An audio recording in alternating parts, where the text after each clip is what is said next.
tenait assise à la maison. Marthe dit à Jésus, « Seigneur, si tu eusses été ici, mon frère ne serait pas mort. Mais maintenant même, je sais que tout ce que tu demanderas à Dieu, Dieu te l'accordera. » Jésus lui dit, « Ton frère ressuscitera. » « Je sais, lui répondit Marthe, qu'il ressuscitera à la résurrection au dernier jour. » Jésus lui dit, « Je suis la résurrection et la vie. Celui qui croit en moi vivra quand même il serait mort. Et quiconque vit et croit en moi ne mourra jamais. Crois-tu cela ?» Elle lui dit, « Oui, Seigneur, je le crois. Je crois que tu es le Christ, le Fils de Dieu, qui devait venir dans le monde. » Ayant ainsi parlé, elle s'en alla. Puis elle appela secrètement Marie, sa sœur, et lui dit, « Le Maître est ici, et il te demande. » Dès que Marie eut entendu, elle se leva promptement et alla vers lui, car Jésus n'était pas encore entré dans le village, mais il était dans le lieu où Marthe l'avait rencontré. Les Juifs qui étaient avec Marie dans la maison et qui la consolaient, l'ayant vue se lever promptement et sortir, la suivirent, disant, « Elle va au sépulcre pour y pleurer. » Lorsque Marie fut arrivée, là où était Jésus, et qu'elle le vit, elle tomba à ses pieds et lui dit, « Seigneur, si tu eusses été ici, mon frère ne serait pas mort. » Jésus, la voyant pleurer, elle et les Juifs qui étaient venus avec elle, frémit en son esprit et fut tout ému. Et il dit, « Où l'avez-vous mis ?»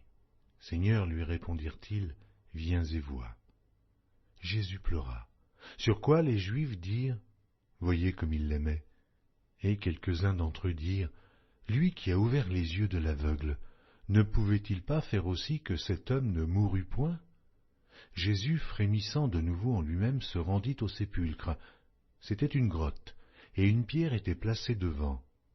Jésus dit, « Ôtez la pierre. » Marthe, la sœur du mort, lui dit, « Seigneur, il sent déjà, car il y a 4 jours qu'il est là. » Jésus lui dit, « Ne t'ai-je pas dit que, si tu crois, tu verras la gloire de Dieu. » Ils ôtèrent donc la pierre, et Jésus leva les yeux en haut et dit, « Père, je te rends grâce de ce que tu m'as exaucé. Pour moi je savais que tu m'exauces toujours, mais j'ai parlé à cause de la foule qui m'entoure, afin qu'ils croient que c'est toi qui m'as envoyé. » Ayant dit cela, il cria d'une voix forte, « Lazare, sors !» Et le mort sortit, les pieds et les mains liés de bandes, et le visage enveloppé d'un linge. Jésus leur dit, « Déliez-le, et laissez-le aller. » Plusieurs des Juifs qui étaient venus vers Marie et qui virent ce que fit Jésus, crurent en lui. Mais quelques-uns d'entre eux allèrent trouver les pharisiens, et leur dirent ce que Jésus avait fait. Alors les principaux sacrificateurs et les pharisiens assemblèrent le Sanhédrin et dirent, « Que ferons-nous ? Car cet homme fait beaucoup de miracles. Si nous le laissons faire, tous croiront en lui, et les Romains viendront détruire et notre ville et notre nation. » L'un d'eux, Caïphe, qui était souverain sacrificateur cette année-là, leur dit, « Vous n'y entendez rien. Vous ne réfléchissez pas qu'il est dans votre intérêt qu'un seul homme meure pour le peuple, et que la nation entière ne périsse pas. » Or il ne dit pas cela de lui-même, mais étant souverain sacrificateur cette année-là, il prophétisa que Jésus devait mourir pour la nation. Et ce n'était pas pour la nation seulement, c'était aussi afin de réunir en un seul corps les enfants de Dieu dispersés. Dès ce jour, ils résolurent de le faire mourir.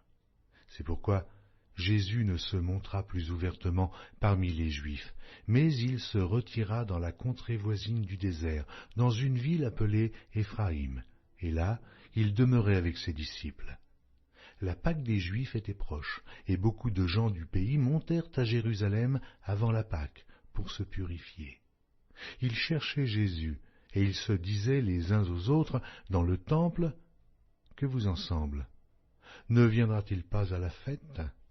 Or les principaux sacrificateurs et les pharisiens avaient donné l'ordre que, si quelqu'un savait où il était, il le déclarât, afin qu'on se saisît de lui. Jean, chapitre 12. 6 jours avant la Pâque, Jésus arriva à Béthanie, où était Lazare, qu'il avait ressuscité des morts. Là, on lui fit un souper.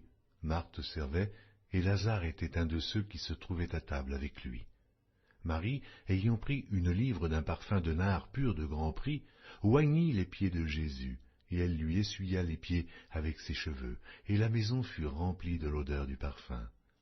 Un de ses disciples, Judas Iscario, fils de Simon, celui qui devait le livrer, dit: Pourquoi n'a-t-on pas vendu ce parfum 300 deniers pour le donner aux pauvres?